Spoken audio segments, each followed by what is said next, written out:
అందరికీ నమస్కారం అండి. అత్తాకోడళ్ళ అనుబంధం సక్రమంగా నడవాలంటే ఎవరో ఒకళ్ళు కోపం వచ్చినప్పుడు పక్కకి వెళ్ళిపోయి సర్దుకుని పోయే మనస్తత్వం అలవాటు పడితే ఆ ఇంటి గుట్టు బయటికి వెళ్ళకుండా చక్కగా సక్రమంగా గడుపుతుందండి.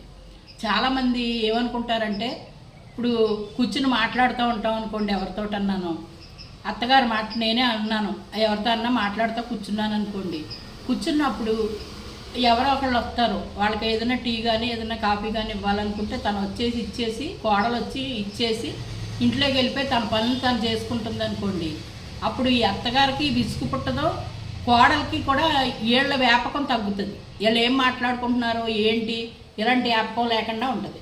కొంతమంది ఉన్నారు, వాళ్ళు ఏం మాట్లాడుకుంటున్నారో ఏంటో నా గురించి ఏమన్నా చెప్పుకుంటున్నారేమో అని అనుకునేవాళ్ళు కొంతమంది ఉన్నారు. సగం వినిపించుకుని సగం వినిపించుకోకుండా, ఇప్పుడు అవతలావిడి కోడల గురించి ఈవిడికి చెప్తుంది అనుకోండి, పూర్తిగా వినకుండా మధ్యలోకి వెళ్ళిపోయి నా గురించి ఏమన్నా చెప్తున్నారేమో మా అత్తగారు అని అపోగుపడే కోడళ్ళు. అలాగే కోడలు ఎవరితో అన్నా మాట్లాడుతుంటే మా ఇంటి గొడవలు ఏమన్నా చెప్పేస్తుందేమో మా కోడలని అపోహపడే అత్తగారు. ఇవి లేకుండా ఉంటే సక్రమంగా ఉంటుంది. అలాగే ఇంట్లో ఉన్న ప్రాబ్లమ్స్ భర్త రాగానే మీ అమ్మలాగా లేకపోతే మీ చెల్లిలాగా మీ అక్కలాగానే ఏమన్నా గొడవలు చెప్పారనుకోండి, వాళ్ళ మనసు కలుషితం అయిపోయి ఎవరో ఒకళ్ళని చిరాకులో ఎవరో ఒకళ్ళని మాట అనే ప్రమాదం ఉంటుంది. తన్నన్నా తిట్టొచ్చు, లేకపోతే ఇంట్లో వాళ్ళనన్నా తిట్టొచ్చు. అలా కాకుండా వచ్చిన తర్వాత చక్కగా భర్తతో సవ్యంగా ఉండి ఇంటి గొడవలు ఏమీ చెప్పకుండా, అవసరమైనప్పుడు వినే వింటారు, చూస్తారు. అంతేగాని ప్రత్యేకంగా చెప్పకుండా ఉంటే అసలు ఆ సమస్యే రాదు, మగోడికి సిరాకే రాదు.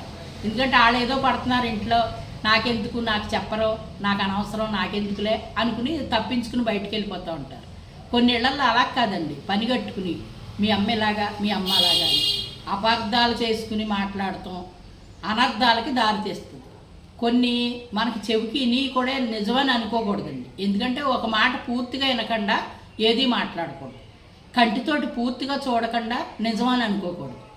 మన పక్క నుంచి వెళ్ళేవాళ్ళు ఎవరనేది మనం చూస్తేనే చెప్పాలి తప్ప చూడకపోతే మాట్లాడకూడదు. కొంతమంది చూడకపోయినా సరే ఆ వ్యక్తి ఇలా వెళ్ళింది ఇలా మాట్లాడుతూ ఉంటారు.